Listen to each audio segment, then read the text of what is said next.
Bom dia a todos, espero que todos estejam bem, Nesta terça-feira, dia 9 de novembro, nós vamos iniciar as nossas atividades com língua portuguesa e matemática.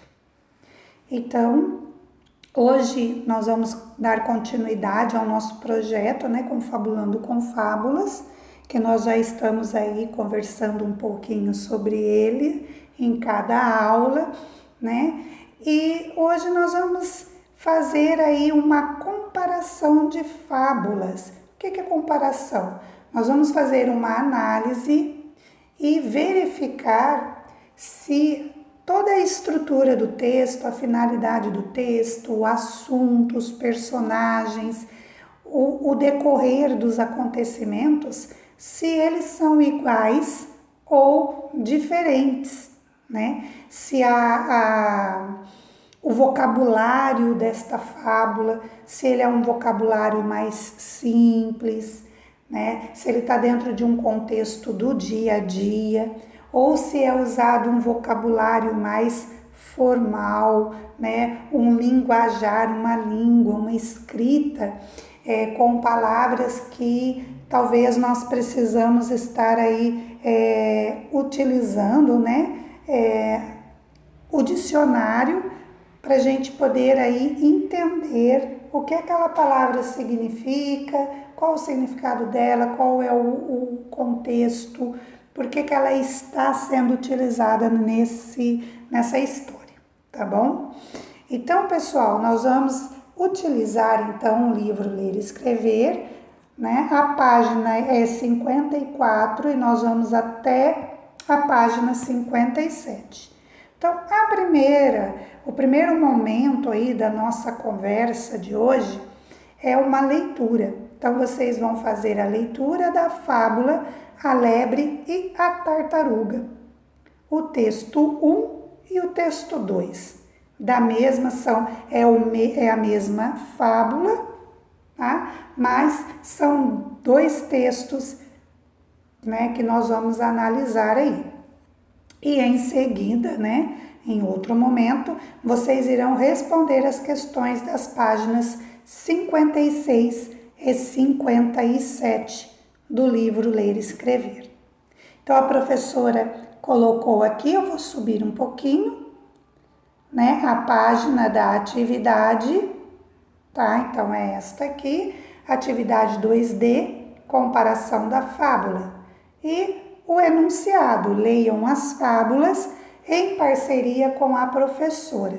Então, vocês vão acompanhar a leitura que a professora vai fazer agora do texto 1, tá bom? Eu só vou aumentar a telinha um pouquinho aqui para a professora poder enxergar melhor, tá? Depois eu volto a tela no tamanho normal novamente.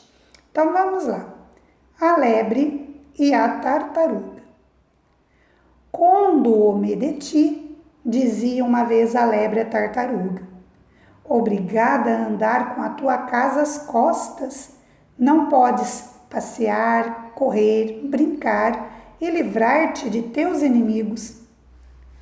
Guarda para ti a tua compaixão, disse a tartaruga.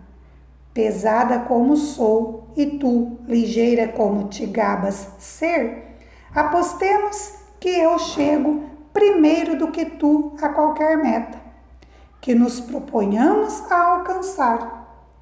Vá, feito, disse a lebre, só pela graça aceito a aposta. Ajustada a meta, pôs-se a tartaruga a caminho. A lebre, que havia pesada, ir remando em seco, ria-se como uma perdida e pôs-se a saltar, a divertir-se, e a tartaruga ia-se adiantando.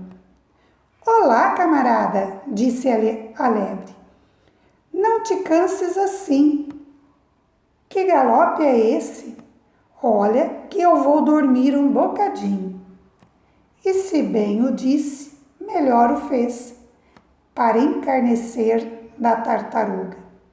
Deitou-se e fingiu dormir, dizendo, sempre hei de chegar a tempo.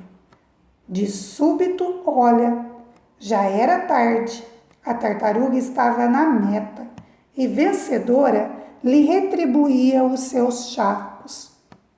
Súbito, olha, que vergonha! Uma tartaruga venceu em ligeireza a uma lebre.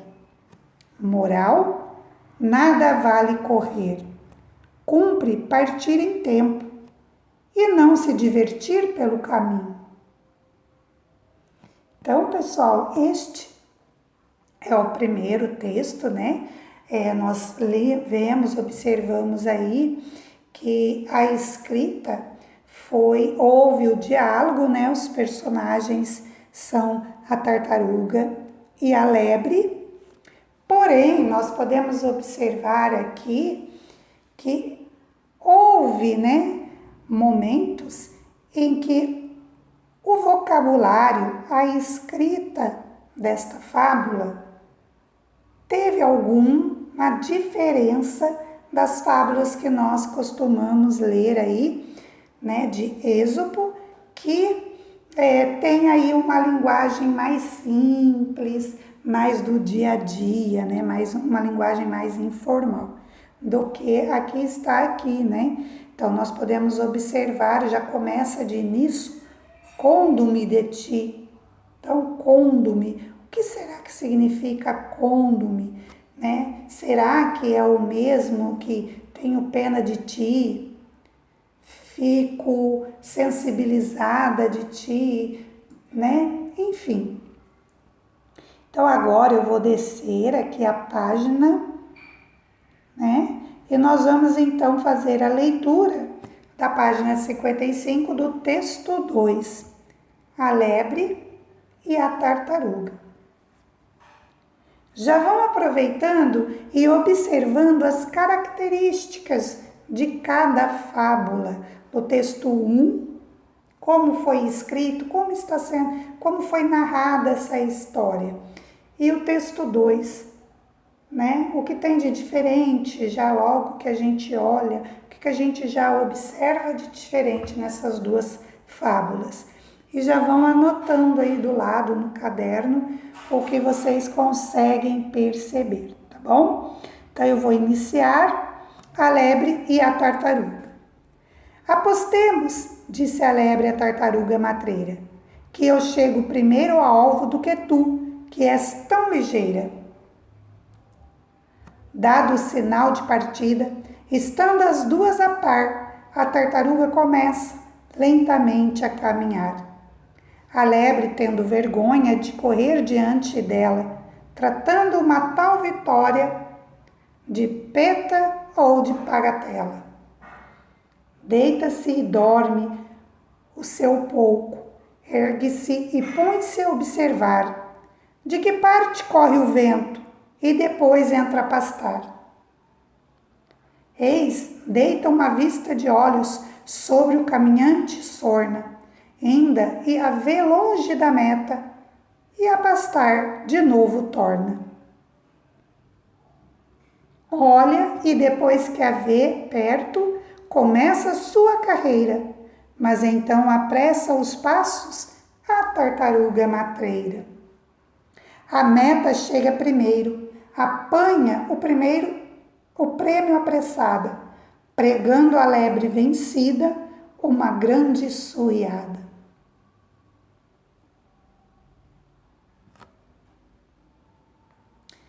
Não basta só haver posses para obter o que intentamos. É preciso pôr-lhe os meios, quando não, atrás ficamos. E com o contendor não desprezas, por fraco, se te investir, porque um anão acordado mata um gigante a dormir. Então esta é o segundo texto, né? A segunda fábula que nós estamos lendo, né? A mesma fábula, mas com características diferentes, tá? Então, após essa leitura, vocês vão ler aqui, né? Responder as questões da página 56 e 57, tá? Então, aqui, olha, após a leitura dos textos, vamos observar, discutir e anotar no caderno. As fábulas lidas se referem à mesma história? O que vocês acham?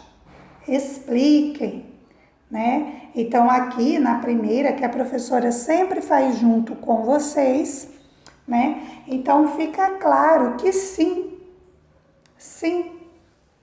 As fábulas lidas se referem à mesma história. Ambas contam a história, né? Ambas relatam a aposta que a tartaruga e a lebre e a tartaruga fazem para ver quem chega primeiro na linha de chegada, né? E a lebre, sempre esperta, sempre, né, ligeira, ela deduz que ela pode brincar, né, tirar sarro, se divertir às custas da tartaruga e no final ela percebe que ela se dá mal, né? Quem chega primeiro, mesmo que em passos lentos, né, é a tartaruga, né, que não parou nem um momento para brincar, para dormir, para descansar. Bom, então, como fica a resposta? Sim, ambas relatam a aposta que a tartaruga e a lebre fazem para ver quem chega primeiro na linha da chegada. Bom, depois, pessoal, a B vocês vão fazer aí em casa, tá? Se tiver um pouco de dificuldade, peça ajuda para um familiar, tá bom? Então, ó, as personagens são as mesmas. Cite todas elas e descrevam o papel de cada uma nas duas histórias, organizando essas informações na tabela abaixo. Então, o que vocês vão fazer? Vou subir aqui para pôr a tabela, né, no visor. Então, personagem da fábula 1, personagens da fábula 2. Como são e o que fazem na história. Então, vocês vão pegar aqui o personagem da fábula 1, a lebre, depois a tartaruga.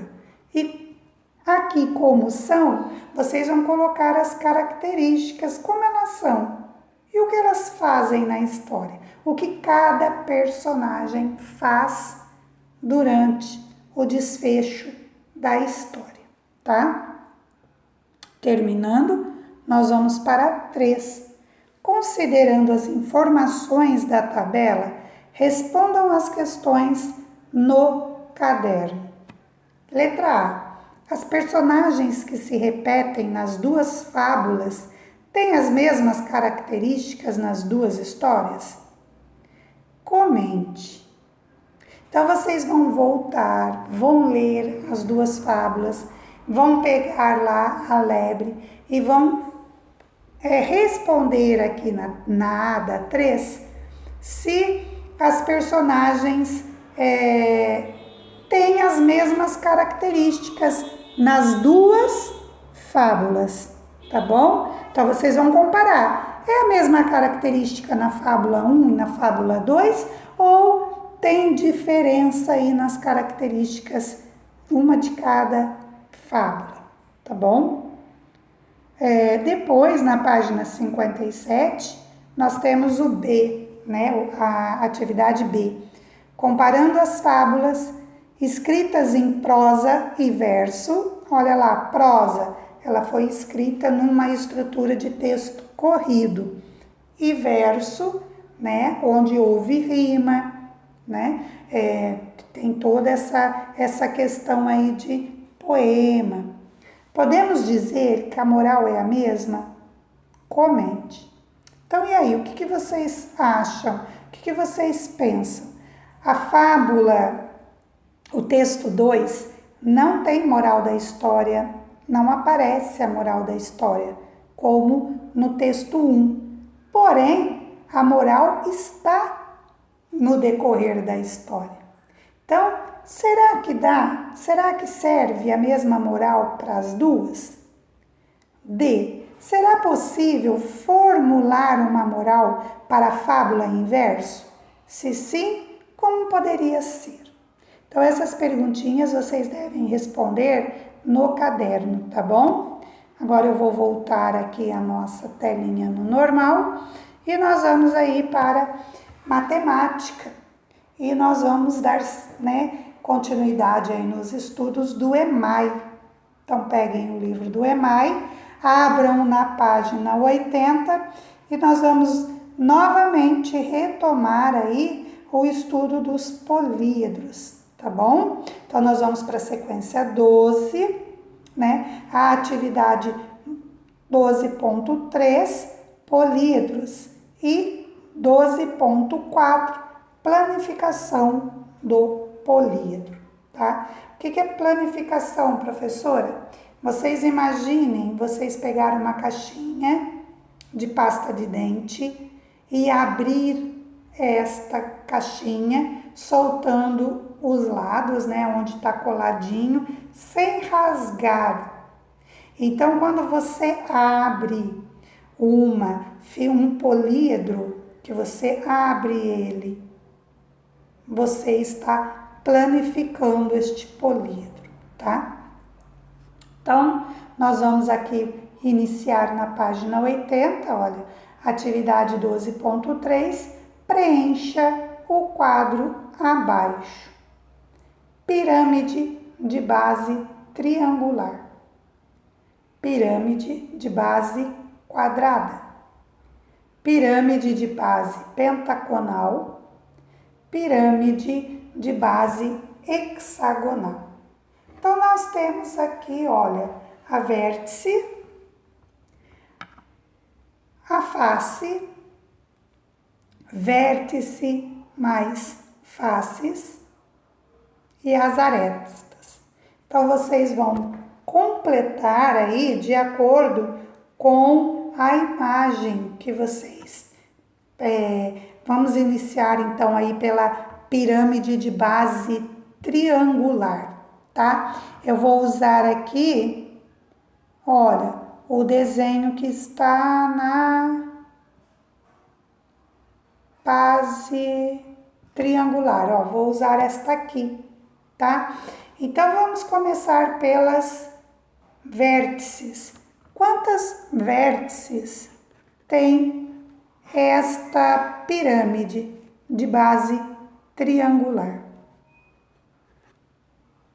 Quantas tem? Vértices. Lembrando que as vértices são os pontinhos, tá bom? Lembra lá na outra atividade, na 12.1 e 12.2 que nós fizemos?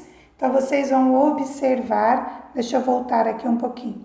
Vocês vão observar lá a atividade 12.1 e 12.2 e aí vocês vão fazendo as anotações. No final do livro, a professora pediu para vocês recortar algumas figuras, alguns políedros. Então, vocês podem, quem não recortou ainda, pode ir lá recortar, ir montando para ir preenchendo aqui. Quem já recortou e tem essas figuras guardadinhas, podem usá-las para contar a quantidade de vértices, quantidade de faces, quantidades de arestas que tem, tá bom? Então, o 2, observe as duas últimas colunas. Você identifica alguma relação entre esses números? Qual? Então, olha, vocês vão responder estas perguntas, A terceira, como você pode expressar a relação entre a quantidade de vértices e faces? Vértices mais face. E a quantidade de arestas, tá? Então, você vai falar aí, você pode de uma maneira bem simples, tá? Explicar aí a relação entre a quantidade de vértices e faces com a quantidade de arestas que você anotou no quadro. 4. Essa relação é válida para o políedro representado abaixo? Justifique sua resposta. Então, aqui olhando este políedro, você irá responder se a relação dos outros políedros, né, considerando aí os outros políedros, se essa relação é válida também para este tipo de políedro, tá bom? Eu vou subir aqui novamente, 12.4. Então, aqui você tem as imagens, né? A planificação, que é o que a professora disse, né? Você pegou um cubo e abriu ele, tá? Então, nós temos aqui as figuras, olha. Então, o que você vai fazer? Relacione cada políedro com suas planificações. Então, nós temos aqui o cubo. Qual é o cubo aqui, gente? O cubo é deixa eu ver, 1, 2, 3, a quarta imagem, tá? Você vai ligar cubo à quarta imagem, porque ela está aberta, o cubo está aberto. Se eu for montar, né, e dobrando e montando como um quebra-cabeça, esta, né, imagem planificada, ela vai se transformar em um quadrado, em um cubo, tá bom? E assim vocês vão fazer com as demais. Vocês vão observar as imagens e vão ligar, né, a imagem planificada a cada, né, políedro correto, tá bom, pessoal? A professora não vai se estender muito nessa questão dos políedros, porque nós já fizemos várias atividades, tanto no livro didático, quanto no livro do EMAI, né? Aqui nós estamos só reforçando mais um pouquinho o conhecimento que vocês já adquiriram, tá bom? Pessoal, a nossa aula de terça-feira de hoje está terminando. Se vocês tiverem alguma dúvida, né, não souber a resposta de alguma atividade aí, quiser perguntar para a professora, eu estarei online das 7 às 11h30, tá bom? Então pode me mandar lá no privado, no particular, a sua perguntinha, que a professora está de plantão para tirar as dúvidas de vocês, tá? Terminou todas as atividades, vão enviando foto para a professora. Não deixa para enviar tudo de uma vez não, porque aí depois sobrecarrega o celular da mamãe, sobrecarrega o celular da professora e aí fica muita coisa para a professora ver, tá bom? Para a professora corrigir e então, conforme for terminando, já vão enviando as fotos das atividades, tá bom? Que a professora vai estar aguardando. As fotos pode ser em qualquer horário, tá? Assim que a professora tiver um tempinho, eu vou estar visualizando aí a atividade, a foto de vocês, tá bom? Um beijo no coração de todos, até a nossa próxima aula, se Deus assim nos permitir, né? E uma boa tarde a todos. Um beijo para vocês, meus queridos. Fiquem com Deus.